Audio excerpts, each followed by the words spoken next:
cloud collision, which is a great way to talk about stormy weather, and the rushing of clouds, and so there's a lot of, and there are a lot of words to describe icy, cold weather as well. So we've covered food, we've covered time, we've covered weather. There's lots of other sections in your book that you look into various different aspects of sort of social life in the period. I'm just wanting to wrap up though. And as a scholar of an old English yourself, do you find in your when you're chatting to people, when you write, that you're constantly mashing up words like they did and putting two words together? I don't know that I do that, but there's so many words that I wish that we still used now, because they're, especially animal words, like chrysamus means adorned mouse, and that's such an adorable word to describe a bat. And waverganga, which is one of my favorites, it means weaver walker, and so you think, what animal would that be, a weaver walker? And it's a spider, and it's such a delightful way to describe a spider. It makes me like spiders more, just having that word exist. Dr. Hannah Vadine, thank you very much for your time. That was a fascinating insight into the world of Old English. Thank you very much. Thank you for having me. Reported for the 7 days to 4 p.m. Thursday. A man's been charged with possessing illegal firearms and drugs at Toongabbie in Sydney's west. Police say they found a rifle hidden in a kitchen and more than $10,000 cash during a raid. The 21-year-old, who's charged with 9 offences, is due to face court today. The state opposition is promising to fast-track completion of the Parramatta Light Rail if it wins the March state election. Labor's promising to spend an extra $200 million to finalise the project. Shadow Transport Minister Joe Halen says it's long overdue. The Liberals have announced this project 16 times since 2014 without actually lifting a finger to start construction. Labor will ensure that we start construction in our first term. A teenager has died in a single-car crash at Orange in the Central West. Emergency crews called to Coronation Drive just before 1 o'clock this morning say a car hit a tree. A 17-year-old boy was airlifted to Sydney in a critical condition but died a short time later. The 17-year-old boy driving and a 14-year-old girl in the back seat were not injured. The president of RSL Australia says poker machines in RSL clubs are doing more harm than good. Greg Mellick says he supports a New South Wales government plan to mandate cashless gaming to reduce gambling harm. He's threatened to split from the RSL and Services Clubs Association, which is campaigning with Clubs New South Wales against reform. I'm also aware that money from poker machines assists government to a considerable extent, and also a lot of charities benefit from money from poker machines. But my opinion is overall the damage caused outweighs the good. Prince Harry says his brother William physically attacked him during an argument, one of the many allegations in his new ghost-written memoir titled Spare.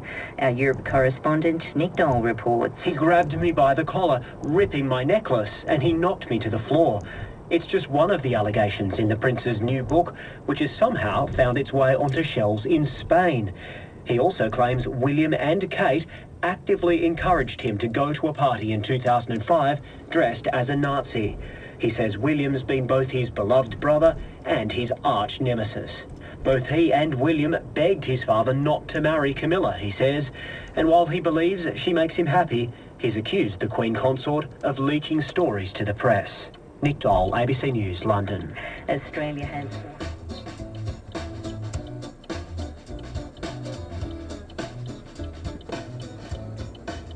Operam, which is of course Latin for Achtung, Achtung. I mean, honestly, talk about scraping the linguistic barrel. This week in 19... I don't think we've had it before, though, have we? No, we haven't, though. We haven't. It's our Vero. We have not had it before. It used to puzzle me, because why didn't you will have done Latin at school? Yeah. Kaiser had some jam fatigue, Pompey had a right. Yeah, exactly, all that. Yeah, exactly. Because we always used to that was always one of the sort of facts about Latin, was the fact there was no word for yes. You sort of think, Itar vero is meant to be yes. Oh, How vero. can language like not have a word for yes? Just Well, what do you think they did? Just nodded. They just did that. They had a word. They had a word for yes. They had a word for yes. It's just schoolboy Latin was a nonsense. Anyway, I've got that off my chest. Well, definitely that. 40 years it's taken me. Primer. Do you remember that little bit of primer? The slave called Britannicus to make us feel like we were connected to the whole thing. Oh, I can relate to the slave because he's from Britain and he's called Britannicus. My favourite Asterix is Asterix in Britain. It's just complete sublime genius. Yeah, it's brilliant, isn't it? It's brilliant. What is it? Your Rome may be larger than my garden, but my pilum is stronger than your sternum.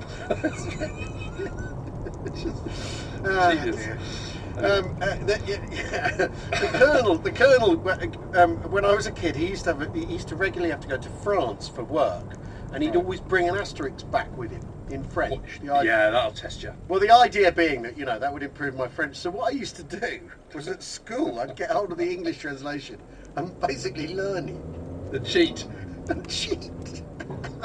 Have you ever fessed up? I think he busted me at the time. I'm certain he busted me at the time because so much of it's colloquial. I'd come up with an English. I'd come up with the Anthea Bell or whatever her name was. Translation. Anyway, this week in 1945, Adolf Hitler ordered a scorched earth policy across West Germany to slow down advancing Allied forces. This became known as the Nero Decree, after the man who infamously let Rome burn in 64 AD with Hitler in his bunker. Albert Speer claims he chose not to implement the Führer's decree. Let's not forget, we only have Speer's word for any of those encounters, don't we? Yeah. There were people, though, who were hurrying up to the salt mines at Altazane, desperately trying to stop them all the artwork being destroyed. So that did happen. That did, but the infamous Speer meetings with Hitler, the one-on-one meetings he had right at the end, we've only got Speer's word for what happened, and Speer was working awfully hard at distancing himself from the fact that he was arguably trying to become one of Hitler's successors right up to the last minute. Anyway, welcome to We Have Ways of Making You Talk with me, Al Murray, and James Holland. And characteristically, we digressed even from the scripted opening sentences.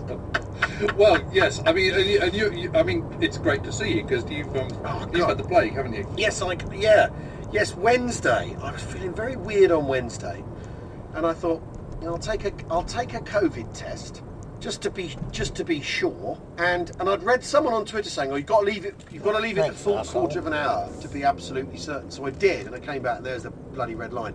And then I really was not. Thursday and Friday I was pretty ropey. I sort of went deaf on Friday. Yeah. We can still taste. No, that's interesting. My sense of taste has not been affected, but I've had everything. It's done everything. It's sweats and yeah. Because when I spoke to you on Saturday, I think you were sweaty. Really sweating badly.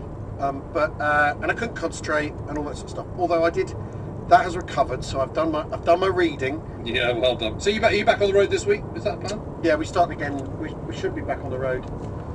Where are we this week? We're in Nottingham. No, Nottingham was last week. Which was one that we had to move. We're in Warwick Arts Centre, which is in Coventry, of course. For those who want to be confused, Exeter Great Hall on Saturday, and then we're in Cheltenham on Sunday. Okay, so a nice triangle.